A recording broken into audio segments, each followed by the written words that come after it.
நம் ஆன்மீக நண்பர்கள் அனைவருக்கும் வணக்கம். ஈசனை நம்பி இருக்கும் குடும்பங்களை அவர் ஒரு நாளும் கைவிட்டதில்லை. எத்தனை துன்பங்கள் வந்தாலும், எத்தனை கஷ்டமான சூழ்நிலையிலும் அவர் கைவிடுவதில்லை. வாழ்க்கையில் நான் தனித்து நிற்கிறேன், எல்லாம் என் தலையெழுத்து என்றெல்லாம் யோசிக்காதீர்கள்.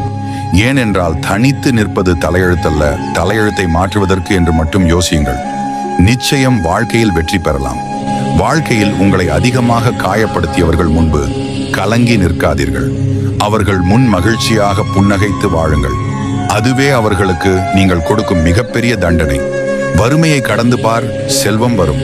அழுகையை கடந்து பார், தைரியம் வரும். தோல்வியை கடந்து பார், வெற்றி வரும். அதன் பின்னே சென்று பார், மகிழ்ச்சி வரும். அது நிச்சயம் உன்னை தொடர்ந்து வரும். தளர்ந்து போனவர்கள் அங்கேயே முடங்கி போகிறார்கள். தோல்வியில் இருந்து கற்றுக்கொண்டவர்கள் முன்னோக்கி போகிறார்கள். தோல்வியை ஒரு முறை எதிர்த்து நெல், உன்னை தோற்கடிக்க யாரும் இல்லை என்ற தைரியம் வரும். உங்கள் சிந்தனையை எப்பொழுதும் தெளிவாக வைத்துக் கொள்ளுங்கள். நல்லதாகவே நடக்கும். எல்லாம் நல்லதுக்கே என்று மட்டும் மனதார நம்புங்கள். நிச்சயம் எல்லாம் நல்லதாகவே நடக்கும். நினைத்தது அனைத்தும் கைகூடும். மகிழ்ச்சியாக இருப்பீர்கள். கைத்தட்டல் வாங்க சிங்கம் நடந்தாலே போதும். குரங்குகள் தான் குட்டிக்கரணம் போட வேண்டும்.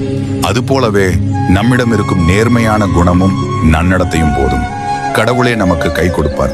வாழ்க்கையில் வெற்றிக்காக போராடும் போது வீண் முயற்சி என்று சொல்வார்கள். அதுவே வெற்றி பெற்ற பின் விடாமுயற்சி என்பார்கள். பொய் பேசுபவர்களுக்கு என்ன தண்டனை தெரியுமா? அவர்கள் உண்மை பேசும்போது ஒருவரும் நம்ப மாட்டார்கள். இதுவே அவர்களுக்கு சிறப்பான தண்டனை. வாழ்க்கையில் எவ்வளவு பெரிய கஷ்டமான சூழ்நிலையாக இருந்தாலும் சிரித்துக்கொண்டே கடந்து விடுங்கள். உங்கள் கஷ்டங்களை மட்டுமல்ல, உங்களை கலங்க வைத்தவர்களையும்.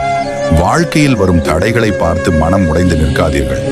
வரும் தடைகள் எல்லாம் உடைத்தெறிய ஐயனீசன் இருக்கிறார் உங்களுக்கு துணையாக. வாழ்க்கையில் காயம் இல்லாமல் கனவு காணலாம், ஆனால் வலி இல்லாமல் வெற்றிகள் காண முடியாது. அதனால் வாழ்க்கையில் வரும் கஷ்டங்களை வெற்றிகளாக பாருங்கள். நிச்சயம் விரைவில் வெற்றி பாதையை அடைவீர்கள்.